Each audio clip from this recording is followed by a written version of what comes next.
Quero começar primeiro por agradecer o vosso convite para estar aqui. Não conhecia efetivamente o vosso programa, nem o vosso projeto.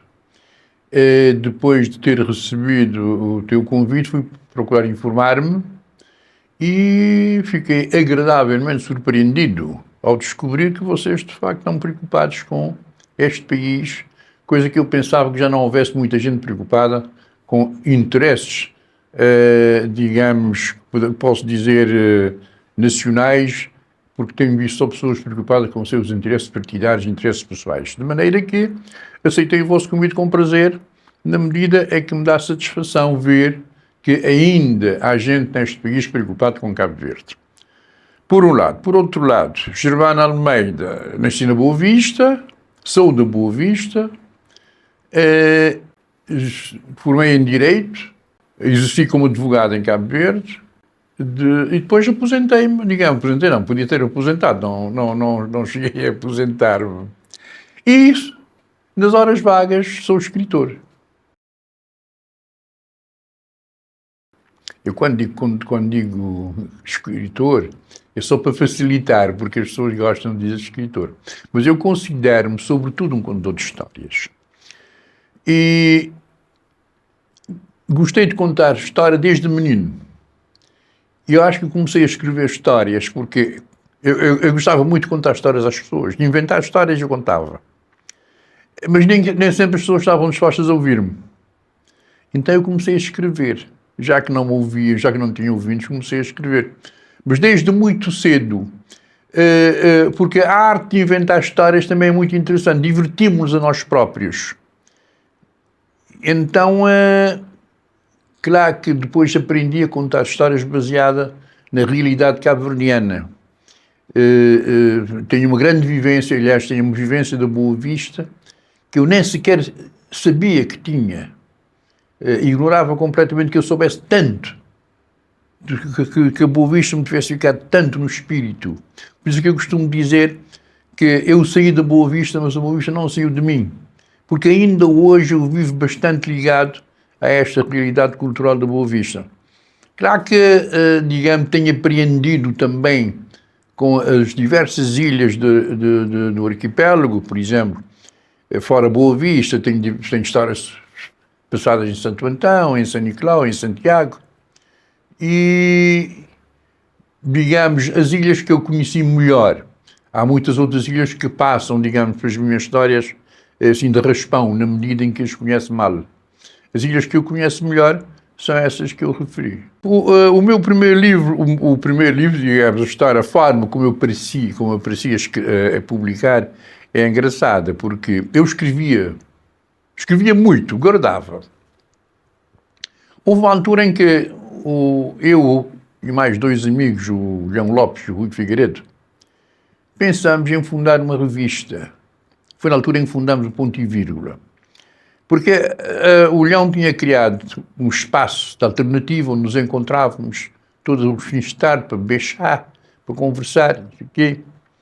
E um dia estávamos a conversar e um de nós terá dito: porquê que a gente não funda uma revista? Está a fazer falta uma revista cultural em Cabo Verde, porque há Risos, mas Risos é uma revista muito mais intelectual, é uma revista muito mais virada para estudos, digamos, para estudos da história. Nós precisávamos fundar uma revista mais ligada ao presente, ao presente cabo-verdiano. Concordaram. O Leão inventou o título, ponto e vírgula, achámos bem, e fizemos uma circular a convidar as pessoas jovens que nós achávamos que deviam ter material para publicar. E porque achava, não, o pessoal ninguém nunca mais se publicou nada, o pessoal deve estar com as gavetas cheias de coisas para publicar. No fim do prazo que nós temos estabelecido para sair o primeiro número, não apareceram trabalhos. Quem nos contactou para dar trabalho? Os escritores antigos. Baltasar Lopes, Aurélio Gonçalves, Teixeira de Souza, Félix Monteiro, Manuel Lopes, Randall Leite, foram aliás, se quer reparar, são os escritores que nós publicamos nos primeiros números do Ponto e Vírgula, porque foram eles que nos mandaram colaboração. Mas as colaborações que eles mandaram eram insuficientes para fazermos um número. E então eu propus, assim um bocado quase a medo, eu disse ao pessoal, olha, eu tenho umas histórias, eu posso passar-vos as histórias, se vocês acharem que são publicáveis, a gente publica. E dei-lhes as histórias grande parte das histórias que viriam depois aparecer no livro A Ilha Fantástica. Eles disseram que tinham gostado do livro e o Leão Lopes depois perguntou-me se eu já tinha lido o 100 Anos de Solidão do Garcia Marques. Ele disse, não, de facto não conhecia o 100 Anos de Solidão do Garcia Marques, ele emprestou-me o livro. Eu li o livro de uma sentada, achei o livro maravilhoso, quer dizer, além de delicioso, maravilhoso. Maravilhoso no sentido daquilo que a gente considera a maravilha, como é que é dizer, do fora do universo, fora do comum. E mandei buscar em Portugal todos os livros do Garcia Marques que tinham sido publicados. Calhou que a minha mulher estava lá na altura, eu disse, olha, compra todos os livros do Garcia Marques e manda-me. E ela, de facto, mandou-me. Li-os da sentada. Até hoje eu digo, os melhores livros de Marinho de Garcia Marques que eu li, embora tenha gostado de todos, mas para mim os 2 livros grandes dele é 100 Anos de Solidão e O Outono do Patriarca. O Outono do Patriarca é o livro mais louco. Eu aconselho as pessoas a ler. É o livro a coisa mais louca que se pode, que é escrita. Mas lendo no Garcia Marques, eu disse, bom, se o Garcia Marques escreve as loucuras que ele escreve e ganha o Prémio Nobel, eu que nunca vou ganhar o Prémio Nobel, posso escrever o que eu quiser. E eu lendo o Garcia Marques, fiquei à vontade para escrever, digamos, as histórias maravilhosas da Boa Vista. Porque nós tínhamos uma vivência na Boa Vista riquíssima em termos de quase mitologia social, mas que não usávamos muito na medida em que, bom, as pessoas não vão acreditar nisto. No fundo, a ideia de contar a história é, não importa as pessoas acreditarem, o que importa é as pessoas lerem uma história. E eu depois aprendi isto, não, a história não tem que ser verdadeira, tem que ser verosímil, eventualmente. Mas às vezes nem isto. Bom, mas isto é para dizer que a partir disto fiquei à vontade para escrever as histórias. Começámos a publicar as histórias no Ponto e Vírgula. As pessoas gostaram. Eu tinha inventado um pseudónimo, Romualdo Cruz, porque eu achava que eu já funcionava como advogado e dizia, bom, não faz sentido eu, enquanto advogado, aparecer com o mesmo nome a escrever coisas do género dessas histórias de bruxarias no Ponto e Vírgula. Mas em Cabo Verde ninguém aceita não conhecer as pessoas.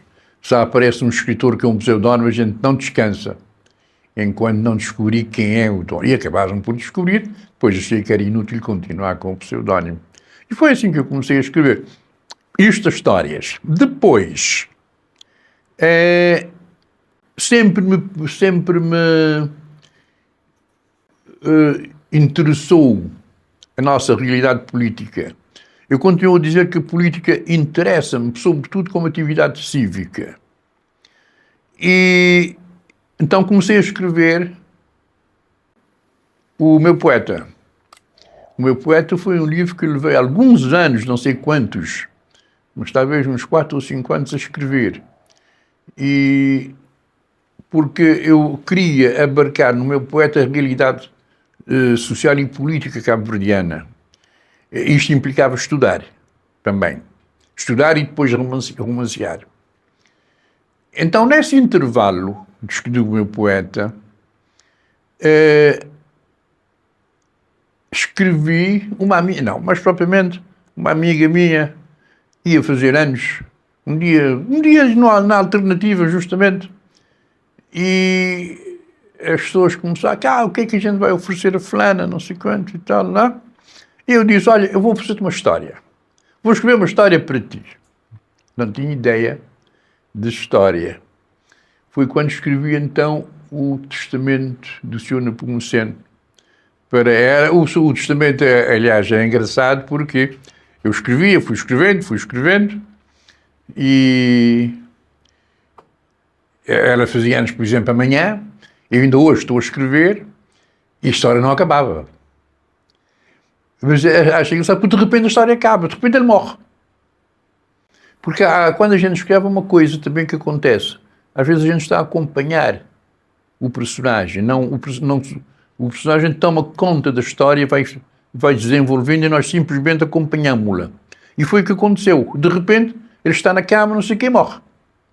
E diz, a história já acabou. Então, quando assim, eu dei-lhe a história para ler, ela gostou muito, temos que publicar isto. Não havia onde publicar, na altura só havia o Instituto do Livro. Mas que era complicado, porque as pessoas falavam, mandavam um manuscrito, passava lá anos, foi publicado, depois perdia, não sei o que e tal. Eu disse, então a gente vai criar uma editora. E foi quando criamos então a Ilhéu Editora e começamos a publicar. Aliás, as pessoas dizem, e com razão, que a Ilhéu Editora é uma editora dos meus livros. Temos publicado um ou outro livro de pessoas, de um outro escritor, sempre que nos levam um livro que nós achamos que vale a pena ser publicado. Por exemplo, nós publicamos 2 livros de poesia do Arménio. Como vocês sabem, a poesia não se vende, mas a poesia não se vende não só em Cabo Verde. Em nenhum lugar a poesia vende-se. Mas o Arménio é um poeta que vale a pena ser preservado. Então a nossa ideia foi... e os meus livros vendem-se bem. Também é preciso dizer. E se não, vamos fazer o seguinte, com o lucro que obtemos vendendo os meus livros, publicamos o do Arménio. Não dá lucro, mas digamos, também não temos que gastar dinheiro nosso.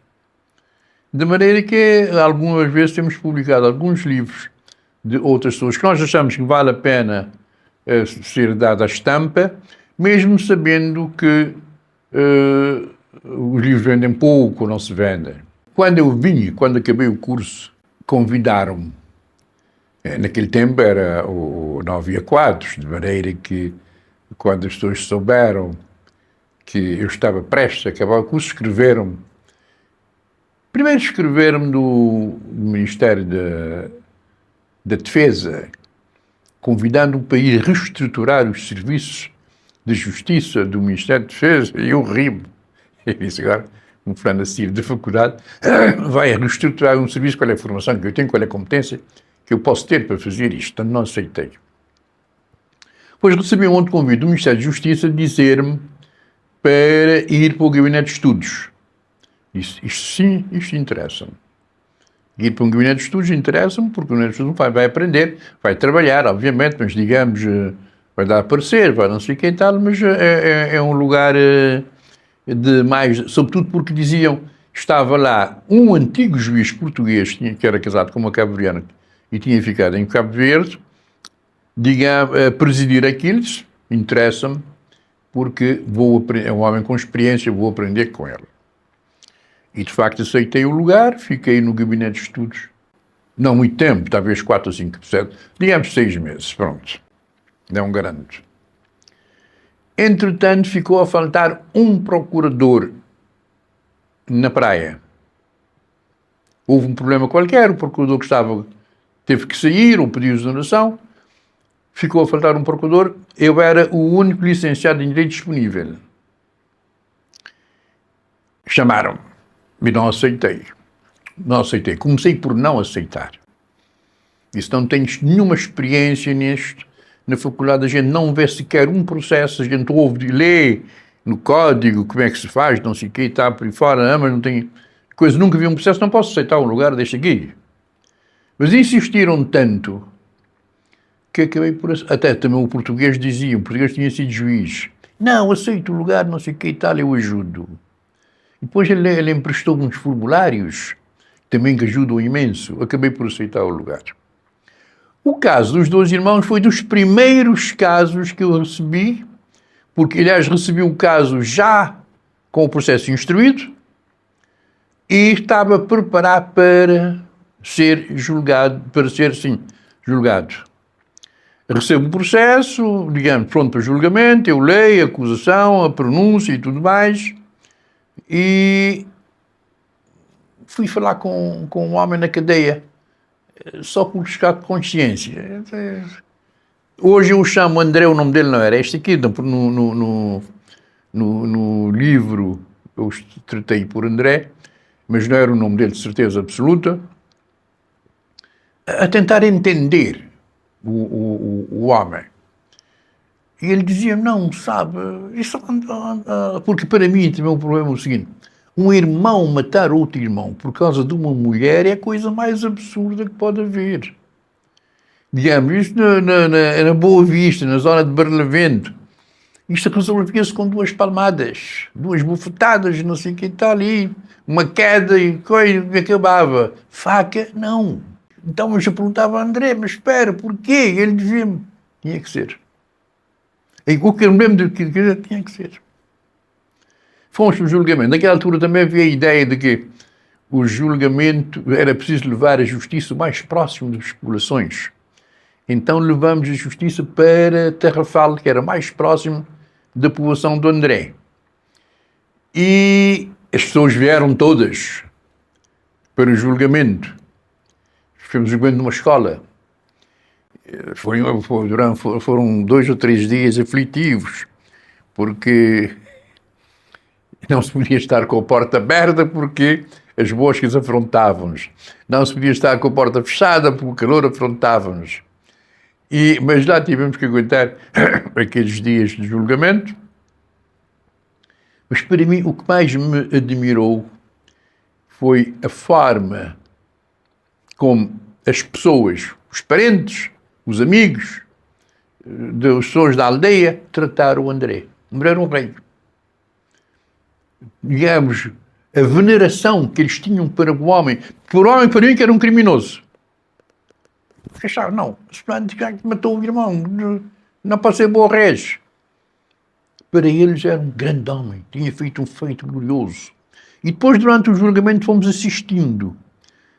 O pai, o tio, não sei quantos foram desfilando ao longo dos julgamentos e via-se que, digamos, eles não entendiam porque é que o André estava a ser julgado, que o André era um inocente. O André não tinha responsabilidade naquele processo. O outro, a vítima, como eles diziam, é que tinha sido culpado disto tudo, daquilo tudo. E aquela história marcou-me porque, digamos, a ideia de um irmão matar outro e as pessoas vangloriarem-no ultrapassavam-me completamente. E fiquei com aquela história na cabeça durante anos. A história foi-se diluindo em mim, mas eu continuei a pensar, eu gostaria de escrever essa história. E até que, passado não sei quantos anos, Garcia Marques publicou aquele livrinho, Crónica de uma Morte Anunciada. Calhou que a minha mulher estava em Portugal nessa altura, ela mandou-me um livro. Eu acabei, de Garcia Marques, eu li imediatamente, pronto. Acabei de ler o livro, Crónica de uma Morte Anunciada, comecei a escrever a minha história do André, com aquilo que eu tinha na cabeça. Eu escrevi o livro sem consultar nenhum documento, aliás, do processo, já nem sabia mais do processo, já estava, aliás, em São Vicente há muito tempo, portanto, escrevi o livro só com aquilo que eu tinha na cabeça. Não sei em que medida o livro corresponde à realidade dos factos. Digamos, fora a estrutura, a estrutura factual, a estrutura social, isto corresponde à verdade. E de tal maneira que o juiz era o Oliveira Barros, aqui de Santiago, já morreu, ele leu a história e ele diz, mas isto não é a história que nós vivemos no Tarrafal. Eu disse, é natural que não. Mas é a história que me ficou na cabeça. De modo que, claro que hoje eu estou convencido que a realidade de Santiago mudou. São 50 anos ou mais, não é? É o tempo de independência. Mas naquele tempo, por exemplo, o pai do André impressionou-me. A única pessoa que estava mais ou menos, durante aquele julgamento todo, mais ou menos a favor do André era a mãe. Mas, digamos, a mãe fazia uma defesa passiva. Não foi capaz de tomar posição para dizer, não, ela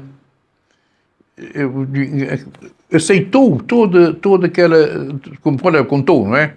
Aceitou toda aquela situação como uma fatalidade, qualquer coisa que tinha que acontecer. Daí que eu tentei escrever, digamos, traduzir isto neste livro. Os livros que eu leio, a realidade social, as pessoas que eu conheço, as pessoas com que eu falo, porque, digamos, eu falo com uma pessoa, a pessoa pode inspirar uma história ao contrário, exatamente, daquilo que eu escrevi. Eu me lembro, escrevi um livro, O Mar na Lajinha.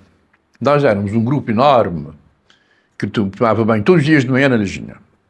Encontrávamos lá, dávamos juntos, brincávamos, conversávamos, não sei o que e tal. Eu resolvi escrever O Mar na Lajinha. E claro que as pessoas que estavam no Mar da Lajinha inspiraram-me histórias, para mim, completamente diferentes do que elas eram. Na medida em que as pessoas em que eu pensei, que eu diria que eram com os meus atores, ninguém os conheceu. Mas um dos fãs que estava lá, que ia connosco, a história tem que ser verosímil, isso que é preciso dizer. Portanto, eu fico contente quando as pessoas me dizem, eu reconheci fulano de tal na tua história. Fulano de tal é alguém que eu nunca pensei nele, não conheço sequer. Mas é um verosímil em termos da nossa realidade. Duas ideias que eu tenho acerca da arte de escrever é o sentimento de pertença a uma realidade. Sentir que pertencemos a uma realidade. E também sentir que somos aceitos, o sentimento de aceitação. Aquilo que dizemos, aquilo que escrevemos, as pessoas aceitam. Não podemos, digamos, extravasar excessivamente, senão as pessoas deixam de nos aceitar. Por isso é que a história tem que ser verosímeis. E quando me dizem, reconheci fulano de tal, eu fico contente sabendo a hora que é falso. E então um dos fulanos que ia connosco na Lajinha e tomava banho, ele leu o livro e disse, eu reconheci diversas pessoas no livro. E digo, bom, portanto, ter-te-ás reconhecido, necessariamente. Não, eu não estou lá. Disse, claro que estás. É evidente, tens que ler outra vez e descobrir porque tu estás também. Ele, tempos depois, disse, tu já descobri-me, eu estava lá. Claro que não é verdade. Mas a verosimilhança faz fazer isto, faz fazer isto. De maneira que, mas eu não me preocupo.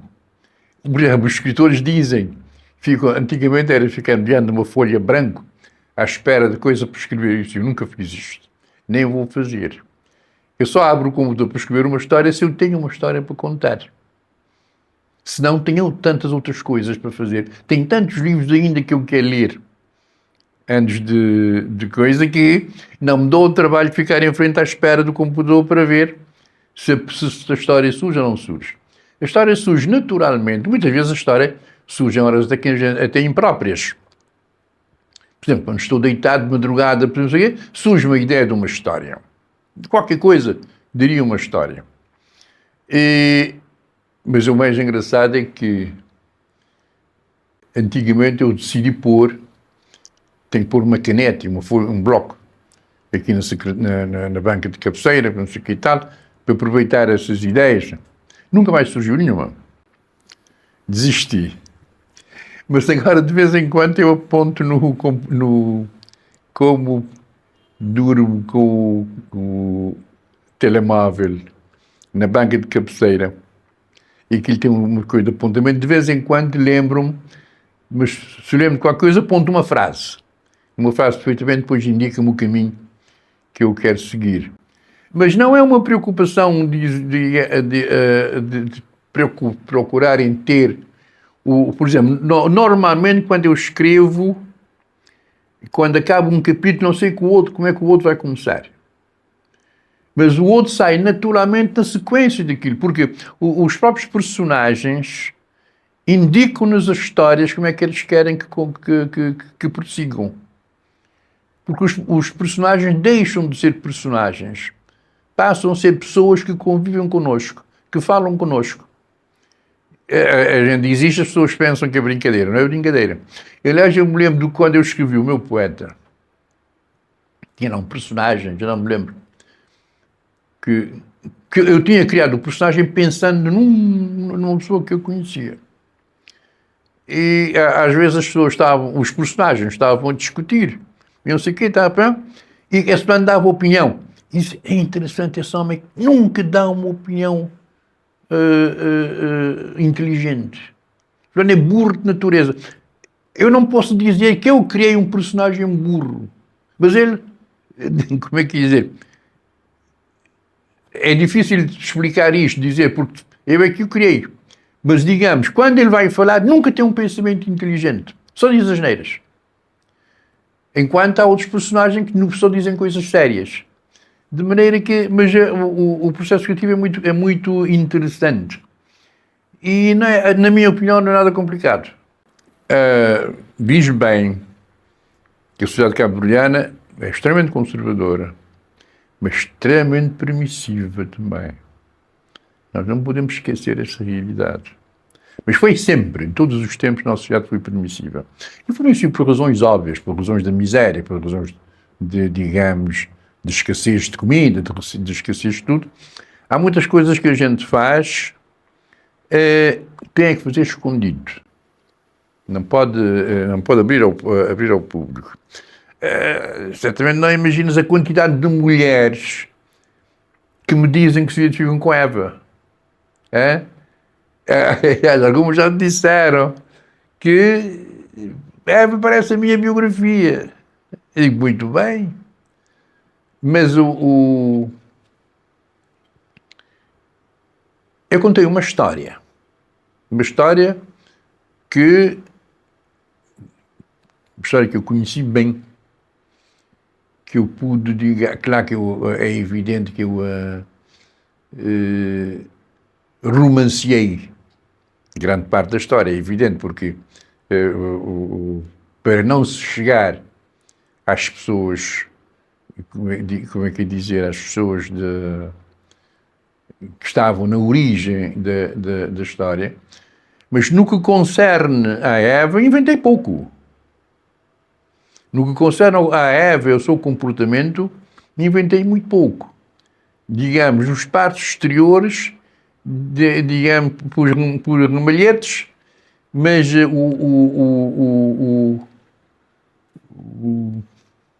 como é que se diz? A parte central, o núcleo da história, é exatamente verdade. A Eva é uma senhora bem formada, culta, interveniente, socialmente interveniente e, digamos, é humana. Mas, por outro lado, é o seguinte: eu tive a sorte como procurador, na Boa Vista também, eu convivia muito aliás, há muita gente que diz com razão que o meu mundo é feminino. Eu convivi na Boa Vista muito com mulheres mais velhas. Mulheres, às vezes, algumas até que podiam eventualmente quase ser minha mãe, minhas tias, assim, que tal, mas contavam-me histórias. Eu acho que sempre fui um bom ouvinte. Contavam-me história da vida delas. Depois, como procurador da República, quer na Praia, quer em São Vicente, acabei por... Eu costumava dizer que a Procuradoria era o caixote do lixo da sociedade. Tudo ia lá parar. Então a gente não imagina a quantidade a vivência que eu tive, sobretudo São Vicente da Praia, foi em grande parte devido à Procuradoria. Foi isso, digamos, que me deu esse capital de conhecimentos que eu uso à vontade, porque eu sei que não estou a exagerar. Até agora não acreditei muito na inteligência artificial. Eu acho que a inteligência artificial é um bocado fora da minha época. Para vocês está muito bem, mas para a minha época a inteligência artificial, digamos, vai ter um valor muito reduzido. Claro que está-se a falar muito de inteligência artificial. Há dias fiz uma experiência, perguntei-lhe à inteligência artificial, fala-me de Frontal. Frontal é um político nosso. E, não, porque não foi assim. Isso. Frontal é reacionário. E então ele responde, Frontal não é propriamente reacionário, Frontal, digamos, defende a democracia, como é que chama que era a democracia, que era do centro, não é? Social-democracia, e a formação dele é tal, não sei quem está por aí fora. Mas nunca, acho que foi a única vez que me preocupei com inteligência artificial, na medida em que eu penso que a inteligência artificial ainda sai da nossa inteligência, da inteligência humana. Isto é, são aproveitamentos de diversas coisas que as pessoas criaram. Há dias no Facebook puseram um texto muito interessante sobre política cabo-verdiana, que disseram que tinha sido criado pela inteligência artificial. Eu li. O texto é perfeitamente atual sobre a realidade cabo-verdiana atual, política, do perda de eleições para o MPD e, digamos, da extensão do PICB. Está muito bem escrito. Eu digo, este é alguém que quer dizer, que, digamos, está a pôr na boca da inteligência artificial o que ele não tem coragem de dizer pessoalmente. Porque, digamos, a gente lê o texto e diz, não, isto é Cabo Verde agora.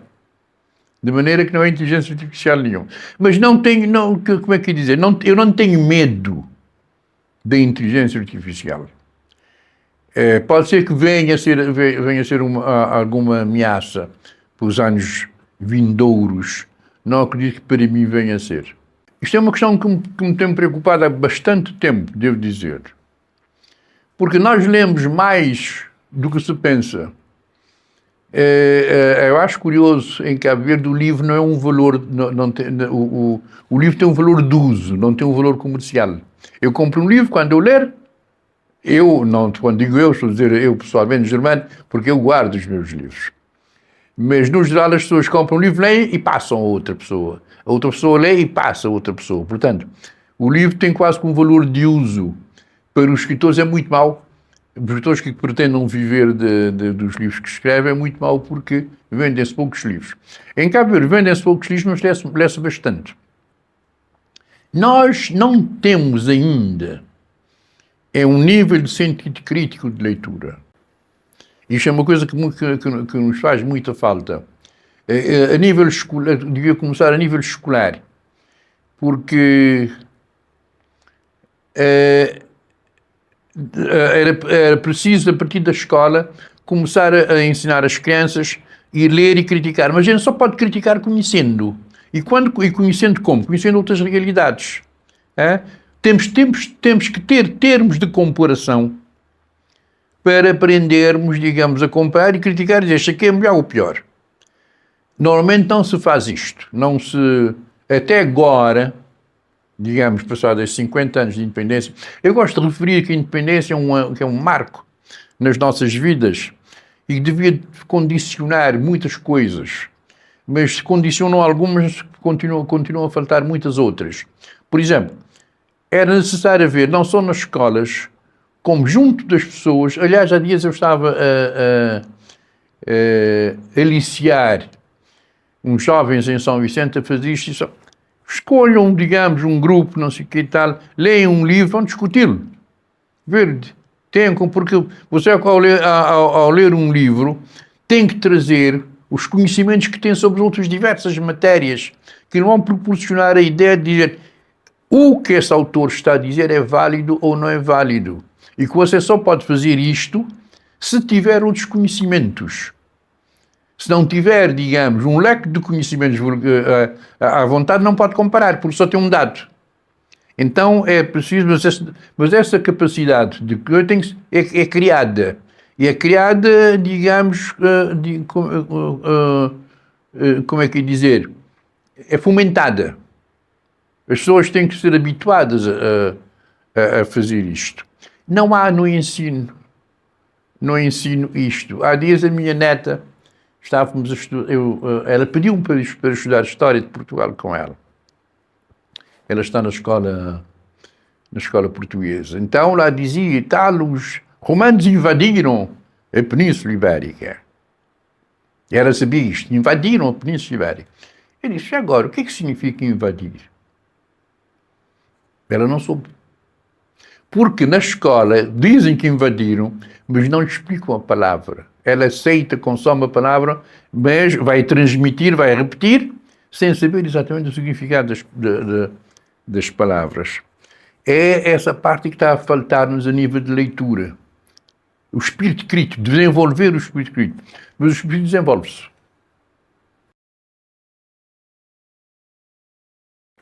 Acho que vamos começar pela questão da língua. O cabo-verdiano é, na minha opinião, excessivamente cioso do crioulo. E eu permito-me dizer que isto tem muito a ver com preguiça também. Tem muito a ver com preguiça mental. Quando eles dizem, não, o crioulo é que é a minha língua. Eu digo, sim senhor, o crioulo é que é a nossa língua. Só que, com o crioulo não vamos longe. Nós precisamos conhecer outras línguas para nos despertar para o mundo. E a língua mais próxima que nós temos é o português. Então, é nossa obrigação estudar bem a língua portuguesa. Eu costumo dizer até, estudar melhor que os portugueses fazem, para sabermos o português mais que os portugueses, para podermos competir. O que nós vamos competir é primordialmente em língua portuguesa. As pessoas não querem aceitar isto. E é uma pena. Os jovens... vamos tendo alguns escritores, sim. Eu, digamos, refiro, por exemplo, o caso do Mar Luzes, o Joaquim Arena. São escritores que estão, digamos, surgiram há pouco tempo. O Zona já não é jovem, né? Surgiram há pouco tempo, mas com muita lucidez e muita aceitação. Há outras pessoas que não têm tido exatamente o mesmo prestígio, porque há uma grande pressa na publicação. Qualquer coisa que o fulano escreve, acha que já é ouro e merece publicar. Não é verdade. Eu costumo insistir, tenho vindo a insistir diversas vezes, na necessidade de criar prémios literários, sobretudo para os jovens. No fundo, servir de acicate. Um prémio literário é importante, mas também o escrever, a gente às vezes tem vontade, tem tendência, tem vontade de escrever, mas um jovem perde muita coisa, deixa de fazer muita coisa para se dedicar à escrita. Ele tem que ter alguma compensação. E a compensação tem que ser, de facto, um prémio, uma compensação monetária. Não pode ser só nada. Isto é que eu digo que, aliás, seria bom que cada empresa nacional tivesse um prémio literário para fomentar o ensino e fomentar a escrita. Mas não quer dizer que estamos absolutamente mal. Quer dizer, a gente compara com os escritores de antigamente. Eu acho que é um erro. São épocas completamente distintas. Eu costumo dizer, prefiro dizer que nós continuamos, por exemplo, a geração Claridade foi extremamente importante para Cabo Verde. Digamos, lançaram as bases de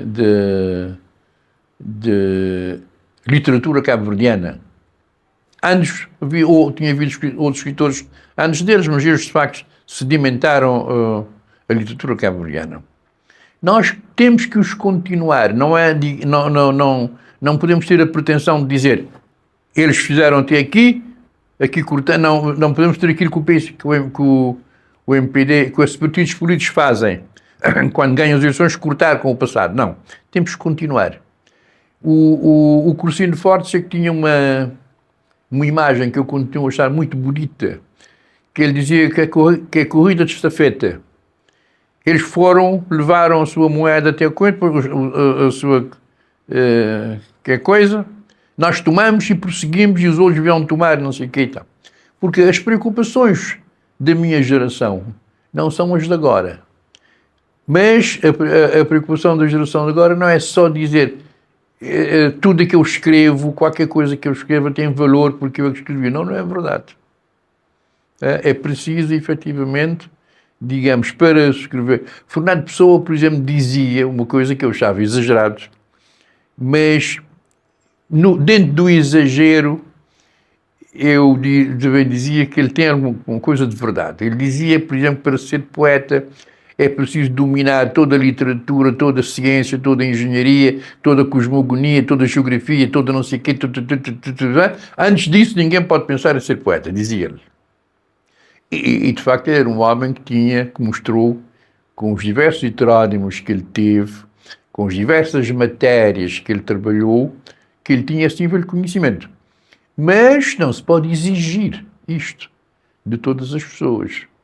Mas, por exemplo, eu acho que o que se pode exigir a umas pessoas, no caso cabo-verdiano, é um conhecimento da nossa realidade. Há formas, digamos, de nós conhecermos, há muita coisa que nos permite conhecer, saber quem somos. Porque nós, sabendo quem somos, conhecendo a nossa história, nós podemos posicionar com dignidade. Não, absolutamente. Muita gente pensa que eu sou contra os divisões. Nem pensa. Aliás, eu costumo dizer-vos duas coisas. Se há coisa oficial em Cabo Verde é o crioulo. Portanto, pôr no papel, por uma questão de dignidade, já devia ter estado na Constituição que o crioulo é língua cabo-verdiana também, tal como o português. Agora, nós temos que ter algumas medidas. Uma delas é o seguinte: saber até que ponto vamos com o crioulo. Nós, tendo o crioulo como língua oficial, o que é que se pode fazer? Porque, por enquanto, eu não posso chegar a uma repartição pública e dizer: dê-me a minha certidão de idade em crioulo. Porquê? Porque ainda não temos instrumentos para isto. E isto, digamos, são um tipo de instrumentos que custam dinheiro e não acredito que o Estado esteja disposto a gastar dinheiro para já, tendo tantas necessidades, tantas outras necessidades mais urgentes, a satisfazer.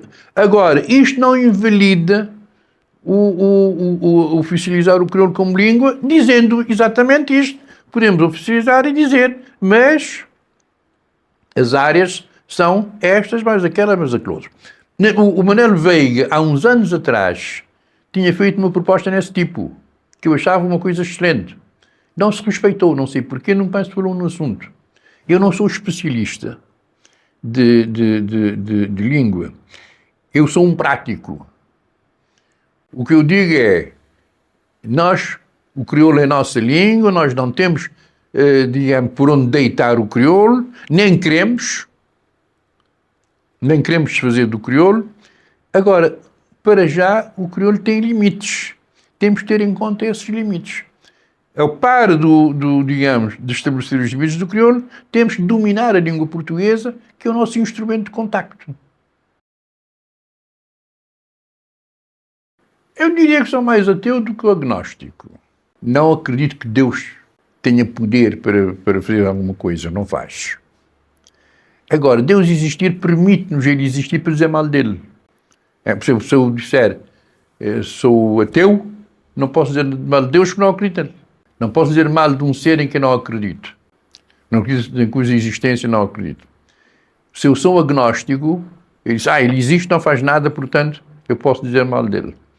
Eu tive uma relação muito interessante com Deus, que definiu a minha vida em termos religiosos. Eu era ajudante de padre. Ajudante de padre e ajudava o padre na igreja, de graça, portanto, obviamente, e um colaborador gratuito. Não recebia qualquer salário para isto, mas estava sempre às voltas com o padre. voltas com Deus, portanto, na igreja, aprendi a ajudar a missa. Era miúdo, tinha 10 anos na altura. Uma vez, o meu irmão mais velho, apareceu lá em casa com uma pistola de plástico. Eu roubei a pistola e saí com ela a brincar. Encontrei um amigo meu, eu fiz stick-out, apontei-lhe a arma, ele virou para trás, pegou a arma e partiu. Fiquei com dois, ele ficou com um pedaço e eu fiquei com outros. Isso que chatice, eu estou lixado com o meu irmão. Ele vai dar pancada. Isso, há uma solução. Vamos à igreja, pedir a Deus para curar isto. Fomos, naquela altura eu já era ajudante de padre, o padre não estava. O padre não estava na altura, não. Eu juntei as duas pontas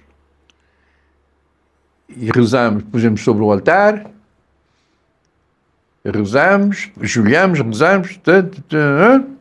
Quando achei um período conveniente, levantei, fui buscar a pistola, estava igual.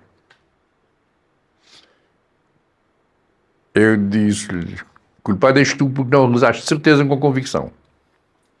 Vamos rezar outra vez. Acendemos mais velas, ajoelhamos mais tempo, não sei o que, fora, nada. Disse, o que é que eu preciso de um Deus nessas condições? Se eu peço um favor como este aqui, ele não faz, que interesse eu tenho em estar a servi-lo? Porque para mim a relação era sempre daquele, dá-que toma, era óbvio, eu presto-lhe por favor ajudando a missa. Quando eu estou numa emergência dessas, é lógico que ele me presta também o mesmo serviço. Eu disse, não estou convencido. Mas havia uma questão qualquer que nos ensinavam na igreja, que era o seguinte: o cálice, o padre bebe vinho, nós pecadores não podemos tocar nele. Tocamos com um pano.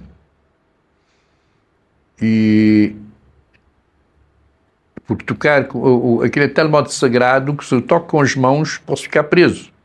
E depois eu contava imensas histórias de pessoas que tinham ficado com as mãos presas no cálice porque tinham-se permitido tocar neles, agarrar nele e ficar lá preso. Às vezes nem um Papa conseguia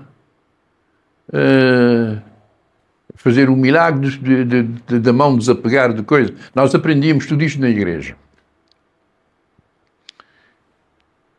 Quando vi que Deus não me fazia o tal favor de curar a pistola, disse, vou experimentá-lo com o cálice. Então eu lembro de história bem perfeitamente, porque foi no dia que Carvalho Lopes desembarcou em Cabo Verde em 55. Eu tinha 10 anos. Enquanto o padre foi ao cais buscar o Presidente da República, eu fui à igreja, vazei vinho no cálice e bebi. Convencido, devo dizer, que ia ficar... Não aconteceu nada. Aí eu digo, onde é que está o teu poder? Eu não tinha lido, não podia, naquela altura ainda não tinha lido Servidão Humana. Depois, anos depois, muitos anos depois, é que eu fui ler a Servidão Humana. A Servidão é um livro de um escritor inglês, Somerset Maugham. O personagem principal é um jovem que nasceu com um pé, eles chamam um pé boto. Acho que o pé deformado, não consegue pôr os pés no chão. Todos, digamos, faziam aquilo que chama de bullying. Toda a gente fazia bullying com o pé, não sei o que e tal. Então, ele era... O tio dele era pastor, padre protestante anglicano. Tinha aprendido em casa todas aquelas coisas religiosas e não sei quantos, por aí fora, portanto, ele tinha fé. Embora, digamos, ele dizia, Porque ele tinha aprendido dentro da religião dele que os da religião dele morriam e iam todos para o céu. Os de outros países que não tinham a mesma religião morriam e iam para o inferno. E ele dizia, mas espera, é injusto, que culpa eles têm de ter nascido noutro país? Porque se quer dizer que valia a pena terem nascido todos na Inglaterra, mas não aconteceu isto. Havia qualquer coisa que falhava nessa coisa. Mas um dia ele leu na Bíblia que se tivermos fé do tamanho de um grão de mostarda, tudo o que a gente pedir é-nos concedido.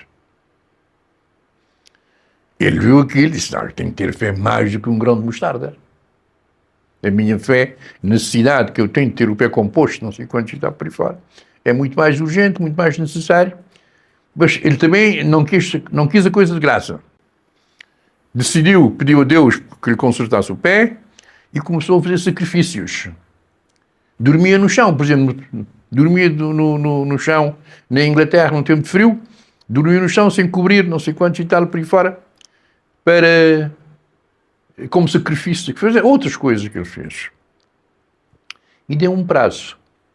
No fim do prazo, que ele achou, hoje, meu pé está bom, ele levantou da cama sem pensar.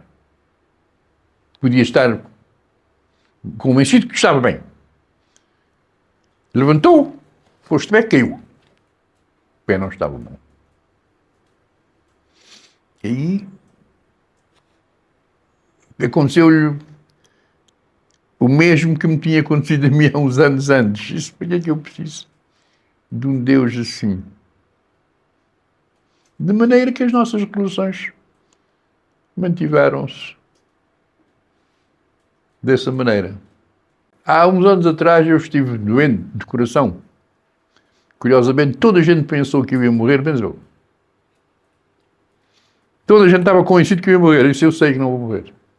Aliás, eu me lembro que fui na Alemanha, estava lá com um professor alemão, mestre de língua portuguesa, que estava a subir-me guia. Adoecido do coração, levaram-me para o hospital, cuidados intensivos, e depois eu estava com pena do homem. Eu dizia-lhe, Grossman, que é o nome dele, disse Grossman, quando isto acabar, eu vou-te convidar para fazer uma visita em Cabo Verde. E ele dizia, está bem, mas está calado, não sei, não te fales, porque ele estava convencido que eu estava numa situação que não havia hipótese de visita nenhuma. Os próprios médicos achavam isso, eu sei que não vou morrer. Depois, na altura, inventaram, havia um medicamento que estava ainda em experiência. Foram perguntar-me, você aceita que a gente experimente isto? Pá, à vontade, vamos embora. Assina um papel, assina aqui, assina. Porquê? O coração estava a fraquejar, mas eu estava perfeitamente consciente. Uma noite, um médico foi ter comigo e começou acho que ele era religioso, começou a falar de Deus, da religião, das vantagens que a gente tem, preparar para a vida eterna, não sei quantos e tal. Quando ele começou esse discurso daquela maneira, ele disse, doutor, deixa-me dizer-lhe uma coisa. Eu sempre fui ateu. Não é pelo facto de eu estar aqui agora doente que eu vou virar crente. Isso, portanto, se eu morrer, eu digo que vocês mataram-me. Não foi Deus que me matou. Vocês, responsabilizo a vocês por não me terem salvo. Não estou aqui. Isto é que era bom. Eu estar aqui agora a acreditar os deuses é que me capaz de curar ou não. Vocês é que são capazes de curar. E ele ficou coisa, foi-se embora. Não, não é, digamos, liguei completamente do divino. Não temos relações que não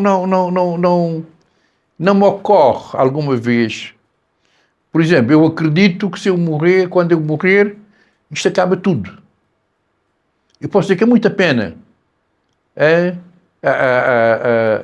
Às vezes um bocado de brincadeira e fico a pensar, caramba, germano, meio um homem inteligente, não sei o que, tal, morre, acabou. Ficou sem nada. Mas é verdade, eu sei que é isto, eu estou convencido que é isto. Agora, tenho um grande respeito pelas pessoas que acreditam. Há muita gente que precisa ter uma fé e ter uma âncora de ouro. Eu nunca digo às pessoas fazes mal em acreditar em Deus ou acreditar em seja o que for. Não. Se faz bem, acredita. Eu, infelizmente, não acredito, não me faz, mas também não me faz falta. Não, eu não fui para a luta por acaso. É preciso dizer isto, não fui, digamos, estava tudo preparado para ir para o PICV em 67. Para o PICV, para o PGC, era luta, uma coisa. Houve uma série de circunstâncias que me impediram de embarcar e tive que ir para a tropa portuguesa. Mas sempre estive próximo do PAIGC, PICV, para mim é igual, e participei ativamente, digamos, participei ativamente no PIG para a Independência, também. Na altura estava em Portugal, vim para Cabo Verde, para Boa Vista fazer isto, fazer campanha a favor da independência, do mesmo modo que eu fiz campanha em 90 contra o PCB para ter abertura política, porque eu achava que era importante haver pluripartidarismo. Não quer dizer necessariamente que eu estivesse contra o PCB, por isso é que eu achava que a gente ia fazer uma oposição dentro do Parlamento e não ganhar de forma bruta como ganhamos. Mas Cabral, digamos, quando as pessoas dizem que Cabral é o pai da nossa nacionalidade, e as pessoas protestam contra, digamos, há uns que dizem isto, há outros que protestam contra isto, os planos do MPD não querem ouvir falar disto, e digo, não, isto é uma figura de retórica, digamos, é uma forma, digamos, romântica de falar de Cabral, porque é verdade que a nacionalidade cabo-verdiana, a nação cabo-verdiana já existia muito antes de Cabral. Cabral pode ter sedimentado isto de alguma maneira, digamos, coligindo essa ideia de luta para a independência. Isto, digamos, juntou essa unidade e, neste sentido, se fala nisto. Mas a ele devemos, efetivamente, a independência de Cabo Verde. Quando diga ele e aqueles que estiveram com ele. Até hoje eu costumo dizer que eu tenho um grande respeito pelos homens que participaram na luta para a independência de Cabo Verde, porque sem eles nós não estaríamos. Eu tenho pena de não ter participado nisto. O grande drama, não, por exemplo, o PICV, digamos, é que Cabral do PICV. O MPD rejeita Cabral. Não todos os MPDs, alguns, no geral, rejeitam Cabral. Do mesmo modo que o MPD rejeita, digamos, o fim de janeiro, rejeita praticamente o 5 de julho. Digamos, porque são datas que têm muito a ver com o PICV do que com o país. O 13 de janeiro, por mais que se esforce como Dia da Liberdade e da Democracia, não convence. Eu convenço muito pouco. Não tem nada a ver com o 5 de julho ou com o 20 de janeiro. Mas também por grande culpa do MPD que não sabe explorar essas datas a seu favor. Porque podiam ser eles a tomar conta dessas datas e não tomam. Por exemplo, nessa questão da comemoração dos 100 anos de Cabral, que se comemorou praticamente em quase todo o mundo. E Cabo Verde acabou por comemorar e em grande. Mas que o MPD rejeita no Parlamento a promoção é das coisas mais estúpidas que podia haver. Porque essa rejeição, aliás, eu costumo dizer que os nossos políticos não têm feito nada para conhecer o povo que eles governam. Essa rejeição catapultou, digamos, as homenagens a favor de Cabral a nível da população, mas a nível geral. Porque todas as pessoas sentem que Cabral é nosso, Cabral é importante para nós, a figura de Cabral, porque os povos não vivem sem mitos. Têm que ter símbolos em que reconhecer. E nós reconhecemos em Cabral. É? E tentar destruir isto é inglório. É? Não se ganha absolutamente nada com isto, antes pelo contrário. Fora as comemorações agora de Poço de Cabral, que foram muito interessantes, muito boas, as comemorações dos nossos dias, coisa é um feriado apenas. Servem apenas como feriado, mais nada, quer dizer, mas a todos os níveis. Porque eram datas que deviam ser aproveitadas para se incentivar a nossa população através de uma coisa que, se as pessoas aprendessem em Cabo Verde, aprendessem a conhecer o povo cabo-verdiano, entenderiam que não se consegue levar o povo cabo-verdiano só através de festas. É? Mas fazer uma festa, por exemplo, no 20 de janeiro, em que pode ter as pessoas, é importante. Porque as pessoas estão lá e participam. E pode-se falar delas, ou vão dizer, 20 de janeiro vale por isto, mais aquilo, mais aquilo outro. O dia da independência, por acaso, é um dia que as pessoas respeitam. No geral, respeitam. 13 de janeiro, bem por isso. Mas podia-se aproveitar e festejar festejar o dia a nível popular para mostrar às pessoas a importância desses dias. Nós não fazemos essas coisas. O Estado, digamos, tinha o interesse em vulgarizar essas datas e trazê-las à população. Os partidos é que não sabem fazer. Porque os partidos tenderão necessariamente a puxar essas datas a favor dos seus interesses. Por exemplo, o 13 de janeiro é do MPD. O 5 de julho é do PICV. O 20 de janeiro é do PICV. Mas podiam ser datas nacionais. É? Não fazem isto. Porque não sabem distinguir aquilo que é do país daquilo que é pessoal partidário. E não tende a melhorar. Não tenderá a melhorar porque todos os partidos, o partido do PICV está no poder, o MPD diz mal. Mas o MPD vai lá e faz a mesma coisa. De maneira que nós precisávamos educar a nossa gente. As pessoas normalmente entram nos partidos porque estão à procura de um taxa, à procura do emprego. Sabem que estando no partido é mais fácil encontrar emprego numa terra onde o desemprego campeia. Mas quando são entrar no partido, aliás, a gente não vou mencionar nomes, porque seria desagradável, mas há muita gente aqui, digamos, que entraram, estão no MPD neste momento, porque eu estou a pensar naquilo que eu estou a pensar, estão sobretudo no MPD, porque tentaram o PICV e viram as coisas ligeiramente complicadas. É?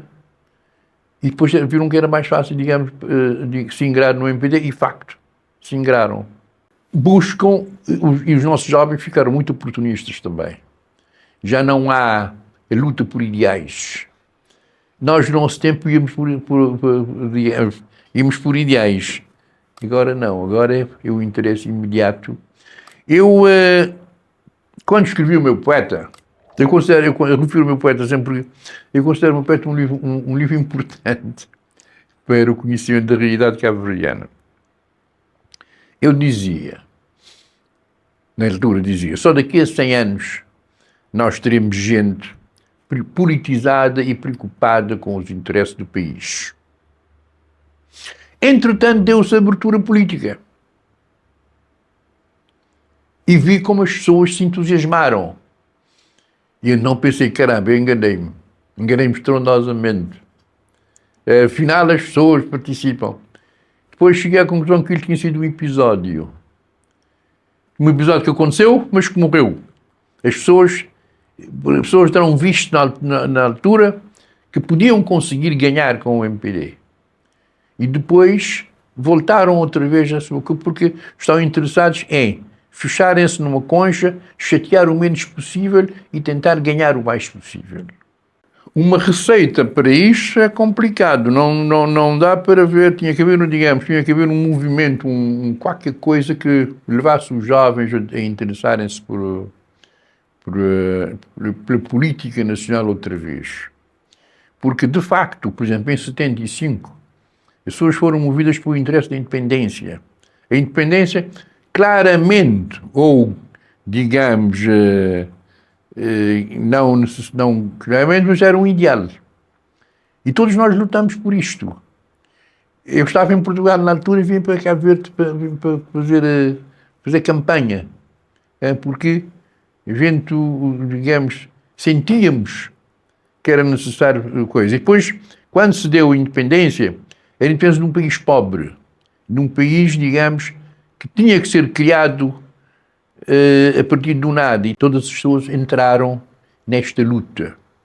Mas, passado algum tempo, quando o Cabral dizia naquela história que ele afirmava que a pequena burguesia, que era a única que estava em condições de fazer a luta, tinha que se suicidar como classe, ele tinha razão.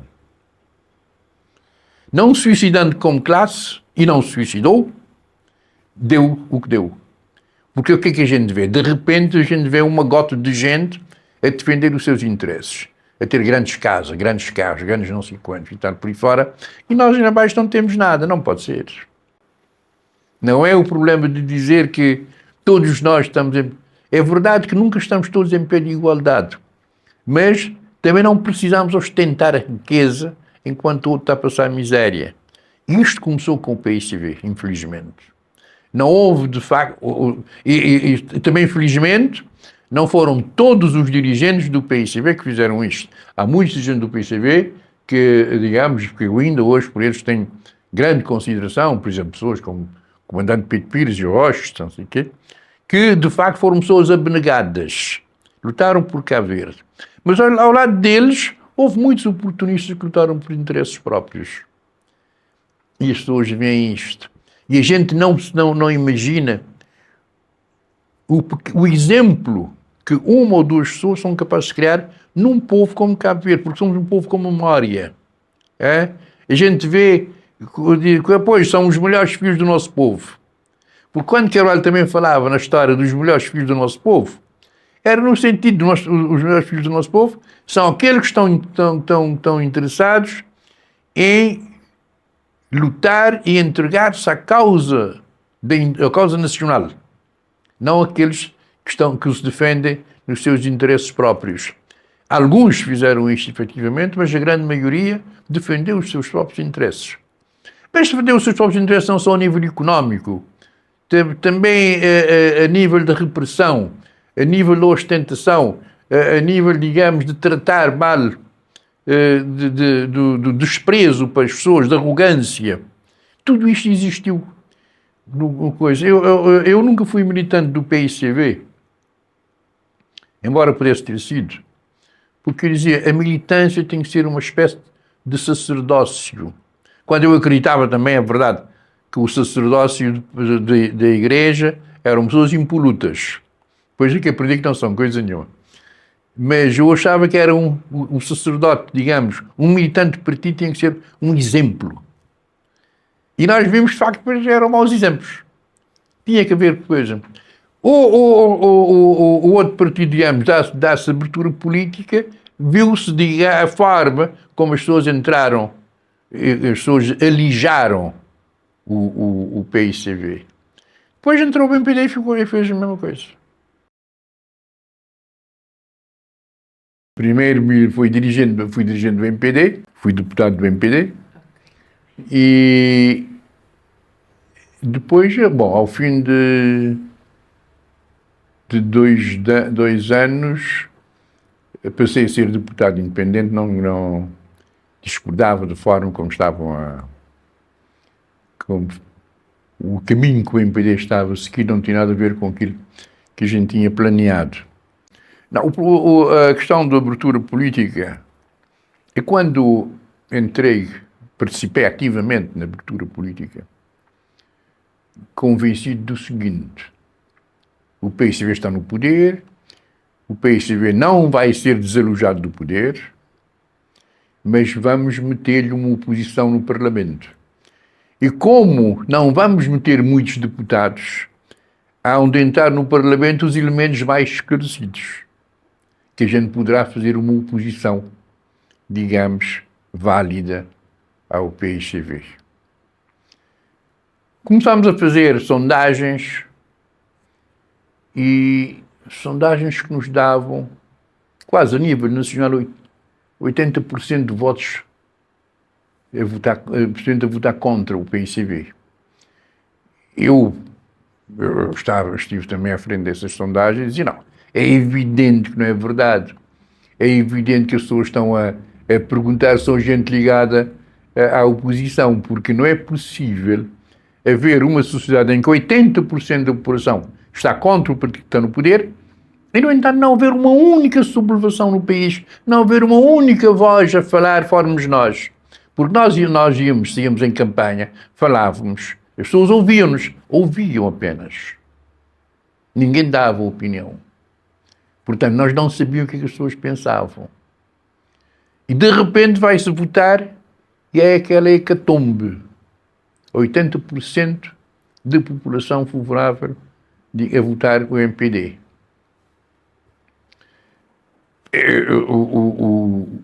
Para mim foi mesmo um hecatombe, quer dizer, nunca contei que o MPD pudesse ganhar daquela forma. Eu digo que o povo cabo-verdiano também é, de certa maneira, um povo ingrato. Porque o PICV foi muito importante para Cabo Verde. Muito importante mesmo. O PICV, digamos, criou as bases, por mais mal que digam. Aliás, eu mesmo na altura dizia ao pessoal, a gente vai dizer que está a dizer agora que o PICV não fez nada. Mas olhem que isto não é verdade. Isto é só matéria de campanha. Na verdade, eles fizeram e temos que reconhecer isto. O Estado é mau administrador. E digo muito bem, o Estado é mau administrador, mas as empresas que estamos a privatizar foram todas criadas por esse Estado que é mau administrador. Portanto, nós podíamos tentar valorizar de outra maneira. Eu pensava que nós íamos privatizar as empresas que não davam lucro. Privatizaram-se exatamente aquelas que davam lucro. Por isso é que, para mim, digamos, foi um desmantelar da economia nacional neste sentido. Um país como Cabo Verde não pode deixar de ser um Estado protetor. O Cabo Verde, pelo nível de pobreza do país, o Estado tem que ter meios para socorrer as pessoas em ocasiões de crise, e as crises são constantes. Tá? Basta não haver chuva para termos crise no país. Então o Estado tem que ter meios. As privatizações destruiu-se, por exemplo, o PICV, a abertura económica. O PICV era extremamente rigoroso naquilo que nós podíamos importar. Porque tinham cuidado de dizer, não, nós temos que ter reservas de divisas para ocasiões. O MPD destruiu as reservas. Porque abrimos a economia. Eu costumo dizer que chegámos a ponto de começar a importar pão da América. E isso não faz sentido num país como Cabo Verde. Destruímos tudo o que tínhamos em termos de reservas de divisas, começámos a privatizar. Nós nunca tínhamos tido influência do Banco Mundial, começámos a ter. Do FMI, começámos a ter. E digamos, a dívida externa cabo-verdiana, neste momento, é uma coisa voltadíssima. Não vou dizer também que a abertura política não trouxe coisas boas. Trouxe. O multipartidarismo, eu me lembro que quando ganhámos as eleições e o PICV tinha mudado a primeira Constituição, tinha feito uns arranjos, então eles achavam que nós devíamos utilizar aquela Constituição para adaptar aos tempos modernos. Ainda há dias, por acaso, mexendo no meu computador, a pergunta uma coisa qualquer, encontrei exatamente esse texto constitucional que o PICV tinha apresentado. É evidente que não é possível, digamos, uma Constituição feita por um regime de partido único não pode servir por um regime pluripartidário, que existe, é evidente. São dois conceitos completamente distintos. Não se pode tentar adaptar essas coisas. Portanto, é preciso, digamos, criar Aceitar que isto acabou e vamos criar do princípio. Eu muitas vezes condenei o PICV por não ter aceito participar na discussão da Constituição connosco. Isso nós, muitos erros que nós cometemos nessa Constituição e de que ainda a Constituição padece, foi porque nós não tivemos uma voz da oposição para nos dizer, tomem atenção, porque vocês pensam que somos carneiros, mas não somos todos carneiros, não senhor. Há aqui gente que pensa. E, claro que aquilo que eu digo, o espírito crítico desenvolve-se ouvindo o outro. E, infelizmente, eles não quiseram participar na elaboração da Constituição que aprovamos, e a Constituição ficou com muitas falhas que o tempo não conseguiu travar. Não, eu não diria que isto é a literacia política. Para já tem muito a ver com a preguiça do homem cabo-verdiano. A primeira parte é esta. Não podemos esquecer isto. Só porque é que eu vou chatear agora para ir votar? Sobretudo porque é isto. Porque é que eu vou votar nessas mesmas pessoas que eles prometem e não mudam? Repare, por exemplo, há ocasiões, tem havido ocasiões na nossa vida nacional em que a votação é grande. Porquê? Como, por exemplo, na altura da independência, a votação foi enorme. Na altura da mudança política, da transição do monopartidarismo para o pluripartidarismo, houve uma grande participação, porque era qualquer coisa que prometia ser diferente no nosso país. Não foi.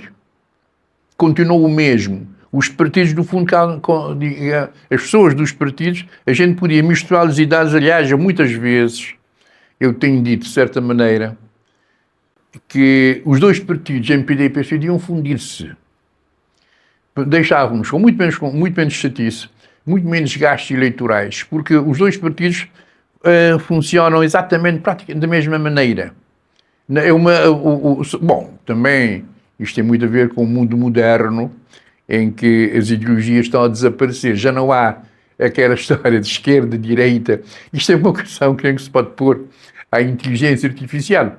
Ver como é que era existir a esquerda e a direita em termos políticos. Porque, efetivamente, não está a haver diferença entre os dois partidos.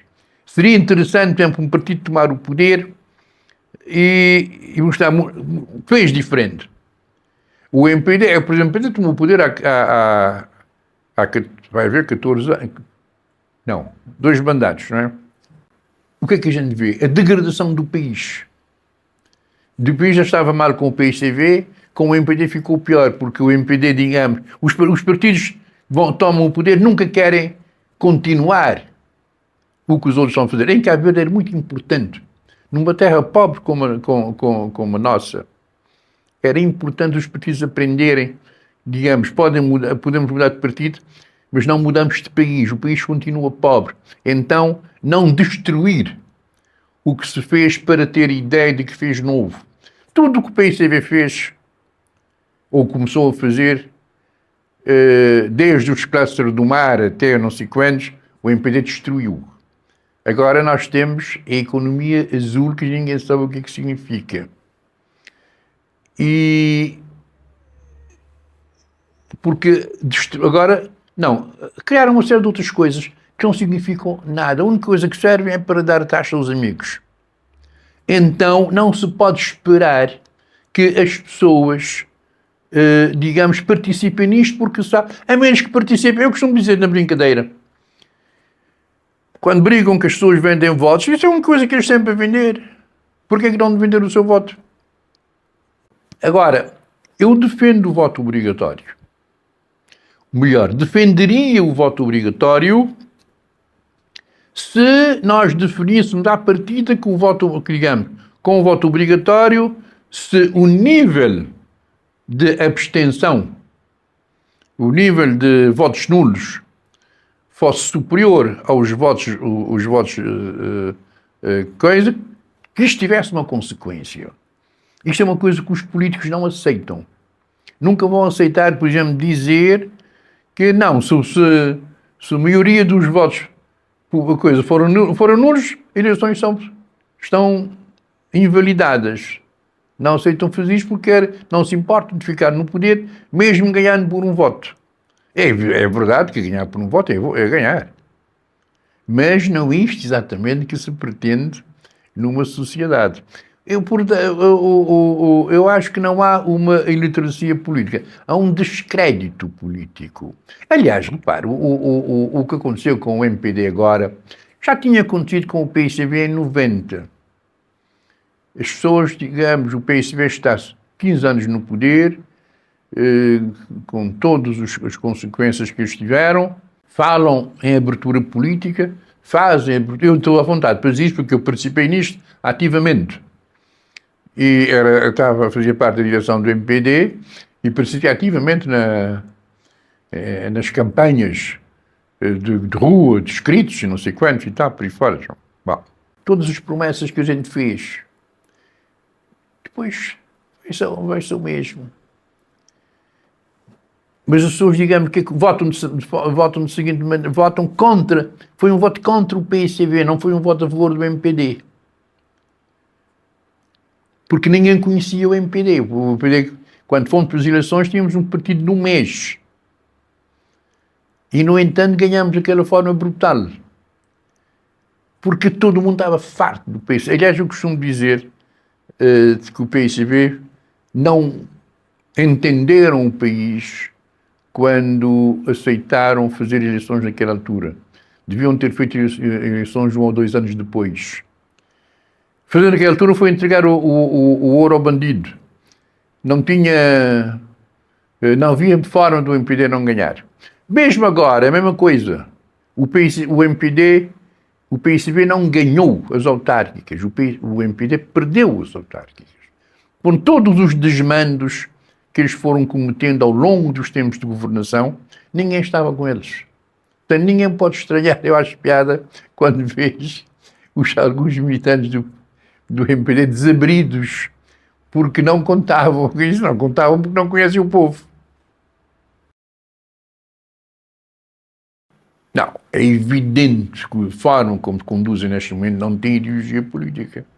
A menos que o que não tem seja uma ideologia. Porque, digamos, o PSB tem ideologia política, era um partido de esquerda. Neste momento, não é um partido de esquerda. Um partido talvez social-democrata, a gente pode admitir. O MPD é um partido de direita. O CID diz-se sendo de direita. Agora, os comportamentos deles, o MPD, por exemplo, é um partido de direita que tem um comportamento fascista. Porque o problema é o seguinte, quando a gente fala em fascismo, normalmente é tomado como uma ofensa. És fascista. Não é verdade, fascismo é uma ideologia. E então, as pessoas são ideologicamente fascistas, no sentido de, se não és por mim, és contra mim. Quem está acima, manda. Salazar, ou eram aquelas frases de Salazar, é mais fácil é obedecer que mandar. Ele está a mandar, ele é que está a mandar. Mas o que diz a pessoa é mais fácil obedecer que mandar. O fascismo, por exemplo, é uma ideologia que defende o Estado a todo custo. O Estado está acima de tudo. Por isso é que é o fascio, significa feixe. Digamos, a junção é um feixe de ramos que se juntam para fazer força, para ter força. E o ramo que sai fora do feixe é para excomungar, é para destruir, porque ele não está a participar. É isso que o fascismo faz, digamos, o individualismo no fascismo é uma coisa que não existe. Embora as políticas que eles fazem sejam individualistas, por isso é que não têm política de classe, são individualistas, mas defendem-se enquanto partido. Quem se permitir, quem está dentro do partido, fizer as asneiras que fez. Por exemplo, há uma história qualquer de um deputado do MPD que foi condenado por violência baseada na doença doméstica, não? Em termos normais, esse homem nunca podia estar no partido. O partido devia tê-lo abjurado. Mas ele faz essa coisa, mas é um militante convicto. É um militante forte. Nunca se lhe ouviu dizer uma palavra contra o partido. Nunca teve uma atitude contra o partido. Então, ele faz parte do feixe. Não pode ser destruído. Viu-se, por exemplo, aquele outro senhor que era da rádio. Foi simplesmente, o primeiro, esse deputado do MPD, foi condenado. O outro senhor que foi da rádio, não sei como é que ele se chama, foi apenas acusado. Mas acusado sem julgamento, sem prova. A própria mulher desmentiu a acusação. Sem razão, não sei, não importa. O certo é que o próprio primeiro-ministro ajudou a alijá-lo. Ele saiu porque o próprio primeiro-ministro disse qualquer coisa como: não se admite um presidente, ou um diretor, ou não sei o quê, desempenhar, digamos, cometer esse ato. Ele pediu demissão. Porque ele não faz parte do feixe. Mas o problema é que também nós somos fascistas e não conhecemos. Não conhecemos os regimes que estamos a seguir. Por isso é que estamos nesse mal. O MPD, o PICB, por exemplo, dizia-se um partido de esquerda. Nos primeiros tempos de independência foi. Se nós analisarmos, o PICB dos primeiros tempos de independência até agora, vemos, digamos, os retrocessos que foi tendo para a direita, podem justificar dizendo que são as necessidades do país. Eu até aceito. Agora, tem que aceitar também que são retrocessos. Uma vez eu me lembro de teres dito que o Zé Maria era o homem de direita. Ele ficou muito zangado. E... que não era de direita, que o PSDB não era de direita. Numa entrevista perguntaram-se, o comportamento, eu diria, da primeiro-ministro na altura. O comportamento que eles estão a ter é um partido de direita. E o primeiro-ministro é um homem de direita. Ele não gostou. Não gostou, mas também não refilou muito. Disse que estava enganado. Eu não tenho nada contra a regionalização. Mas é como a história do crioulo. Tem que saber como fazer. Porque não é... Nós já ouvimos falar montes de disparados. Regionalizar a ilha por ilha. Cada ilha é uma região. Isto é uma tontice. Agora, há ilhas que naturalmente são regiões. Por exemplo, São Vicente de Santo Antão. Eu acho que é uma região... São Vicente de Santo Antão, com todos os seus 10 concelhos, eu acho que funcionava perfeitamente como uma região. Uma região. São Nicolau, Boa Vista, eventualmente. Agora, o problema é que quando se fala nisto, não há estudos. Tem que se estudar as realidades das ilhas e saber, por exemplo, Santiago e Maio. Eu diria que é uma região. Mas eu, digamos, digo isto empiricamente. Do mesmo modo que Fogo e Brava. Tem que haver estudos para dizer as vantagens são tais e tais. Agora, para se aplicar, tem que se fazer isto, mais aquilo, mais aquilo outro. É isto que nós temos que... Mas não é só dizer regionalização, vamos embora, meia bola em força. Não é isto. Portanto, eu não tenho nada contra. Mas não tenho nada contra o quê? Temos que saber.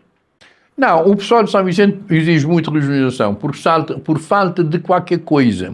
O que tem havido em Cabo Verde é um excesso de centralização. Porquê? Digamos, o que importava ver era descentralização. Mas a gente vê. O MPD, digamos, é considerado o partido da descentralização, do poder autárquico. Para as autarquias terem dinheiro, É preciso haver contratos-programa, mesmo do dinheiro, digamos, das receitas públicas destinadas à autarquia, é preciso haver contratos-programa que o governo aprova ou não aprova conforme o seu interesse. O autarca, digamos, está lá, ele sabe o que é que ele precisa, não sei o quê, e faz uma proposta nesse sentido, mas o Poder Central diz, não é assim. Você não pode. Portanto, isto não é descentralização. Porque o São Vicente, por exemplo, defende a autonomia. Acho que não sabem o que é que eles querem. O que acham que com a autonomia São Vicente desenvolve-se melhor? Eu acho que não. Mas uma descentralização em que as pessoas não estivessem apegadas ao poder. Só que o poder central está apegado ao poder e não deixa ir para as autarquias. Por mais que eles digam que o poder, digamos, é autárquico, não funciona, não deixam. De maneira que é complicado, não dá para ir. Eu posso dizer que a minha opinião sobre a justiça cabo-verdiana é má. Nossa justiça começou mal a seguir a independência. E não houve quem pusesse mão nisto. Até à independência, os magistrados seguiam à risca. Podiam trabalhar dia e noite, mas tinham que trabalhar porque havia inspeção, havia correições e havia castigos. A seguir à independência acabou. Não houve, nunca mais. Houve, a seguir à independência, uma correição feita por Caldeira Marques. Foi logo a seguir, muito pouco tempo depois da independência. Foi mal feita. É preciso dizer, porque ainda estava muito no princípio. E o Caldeira Marques fez uma correção a matar todos os magistrados. É dar cabo todos os magistrados. Ninguém trabalhava bem. Não servia. Mas a seguir, 2 ou 3 anos depois, houve uma outra correção feita por um magistrado que detectou muitas coisas erradas, mas não teve coragem de apresentar relatório. Bom, eu estou a dizer que estou à vontade porque estava lá. Eu costumo dizer que a justiça é responsável por grandes atrasos no desenvolvimento de Cabo Verde. Atrasos nos processos no tribunal. Por exemplo, nunca tivemos, ou na altura, logo ao princípio da independência, por várias razões, digamos, de sociais, muitos navios foram arrestados no Porto de São Vicente. Estou a falar do Porto de São Vicente, não sei do Porto da Praia também. Todos estes navios foram à pedra, porque ficaram de tal modo, tanto tempo lá, sem o tribunal resolver o processo, que ficam lá, apodrecem no mar, depois, um dia qualquer, a mar quebras e vão para Galé. Galé era um cemitério, o São Vicente foi um cemitério de navios. Em que medida isto prejudica a economia nacional? Mas o processo no tribunais, digamos, a durar anos. Eu tenho um processo no tribunal que vem de 95. Portanto, a minha opinião sobre a justiça não pode ser boa. Não é, então são todos magistrados. Mas isto é instância. Mas no Supremo também não foram melhores. O Supremo também atrasou o processo de anos. Há tempos eu tive um processo. Por acaso eu ganhei o processo. Ganhamos o processo na instância, a outra parte recorreu, mas havia uma situação em que a pessoa devia pagar uma espécie de penalização por cada dia que o processo, que o objeto que ele tinha ficasse em tal lugar. O processo no Supremo durou anos. O Supremo condenou a pagar essa quantia dia por dia. Um processo que era de 3 mil contos passou para 30 e tal mil contos.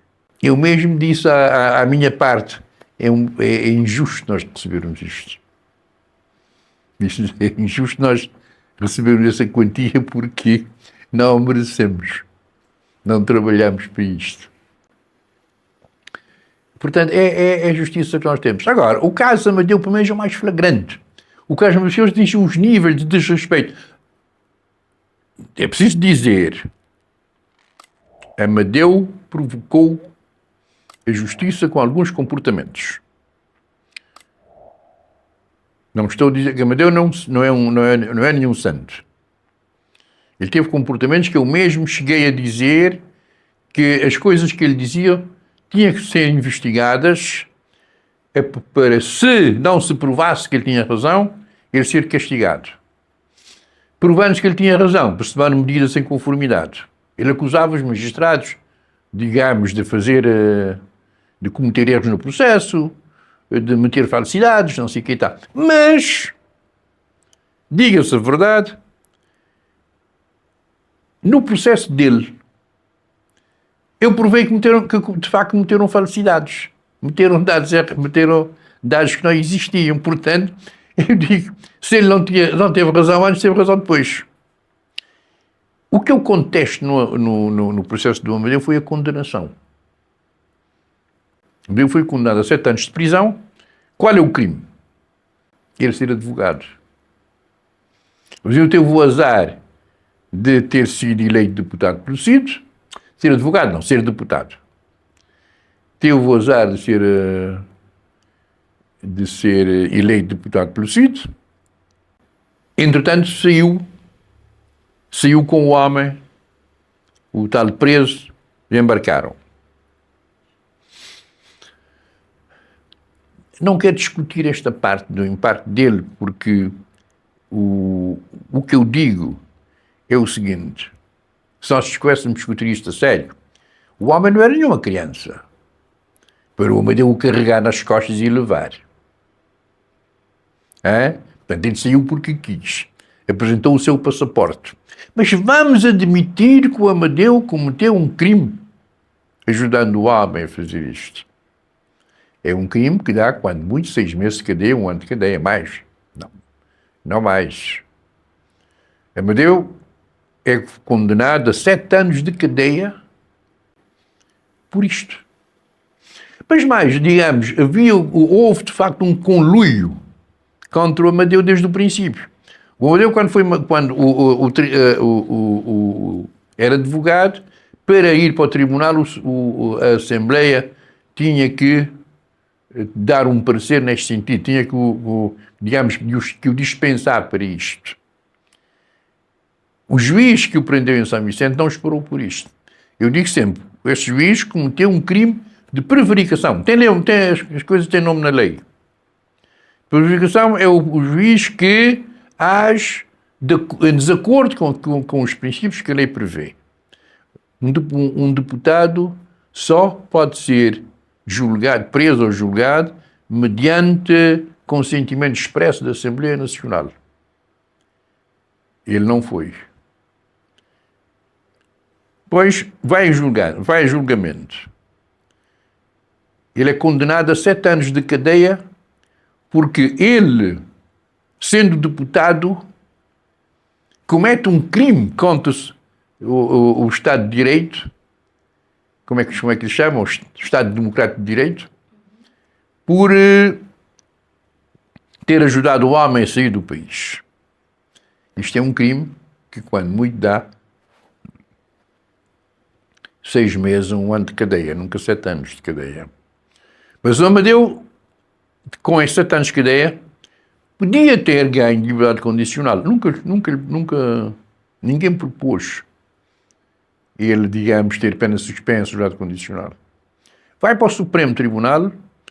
O Supremo, quando a gente espera, o Supremo é gente com cabeça, digamos, analisa as coisas com mais frieza, não tem a emoção da instância.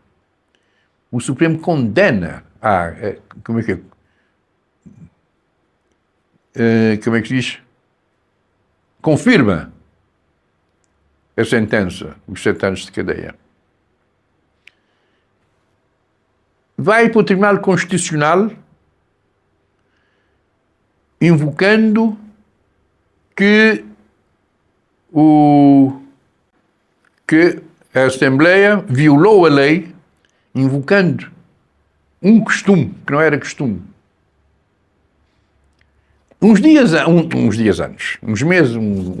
anos antes, a Assembleia, os deputados, os juízes do do Tribunal Constitucional, tinham dado um acórdão a dizer expressamente que um costume que violasse a Constituição nunca poderia ser aceito. 5 anos depois, para prejudicar o Amadeu e defender, portanto, o mau comportamento da Assembleia Nacional, eles já dizem que não, que afinal, em certas circunstâncias, é possível um costume contra a lei ultrapassar digamos, a Constituição. Eu pergunto, que respeito a gente pode ter por pessoas que agem desta maneira? Portanto, o meu respeito por essas entidades está muito abaixo. Não, mas ele foi completamente imaturo. Não temos dúvidas sobre isto, quer dizer, a imaturidade do Amadeu foi flagrante, inclusivamente, no dia que ele voltou de viajar com o preso. Eu me lembro dele, em frente à televisão, a dizer, eu fiz, não sei, o que vocês gastam a arranjar lenha para queimar-se? Tudo isto é verdade. Não justifica 7 anos de cadeia. É a única coisa que eu sou contra. Que o Amadeu merecia uma cadeada, não tenho dúvida nenhuma. Que ele precisava ser posto em ordem. Agora, não com esta violência. Nestes momentos estão a destruir o indivíduo. A ideia é destruir um homem e o Amadeu é um fulano com valor. É preciso dizer. O Amadeu tem os seus problemas, mas é um indivíduo com valor. Digamos, neste momento, o que é que os poderes têm? Né? Põem o Amadeu retido na cadeia, ele não chateia mais. Deve ser o tempo de... isto faz lembrar aquele livro 1984 do George Orwell, que a ideia de facto é prender as pessoas e destruí-las emocionalmente para nunca mais ficarem vegetais. É o que estão a tentar fazer com o Amadeu. É injusto. Porque, repare, os poderes estão conluiados, é como se houvesse uma conspiração. Vamos admitir que a instância, quando ele foi julgado, que o condena a 7 anos de cadeia, age emocionalmente. Mas o Supremo já não. O Supremo já é gente com mais tarimba, com mais, em princípio, com mais tempo. O Constitucional também. São pessoas em que a gente, digamos, tem uma certa esperança. E então agirem desta maneira, defraudantes. O Amadeu, de certa forma, é um homem de boa fé. Ele acha que aquilo está mal, ele tem que lhe dizer. E não escolhe forma. Tudo isto é verdade. Ele não tem que ser tratado como se ele fosse um cachorro. Essa é que é a minha questão no processo do Amadeu, é exatamente, ele está sendo tratado como, digamos, os regimes totalitários faziam.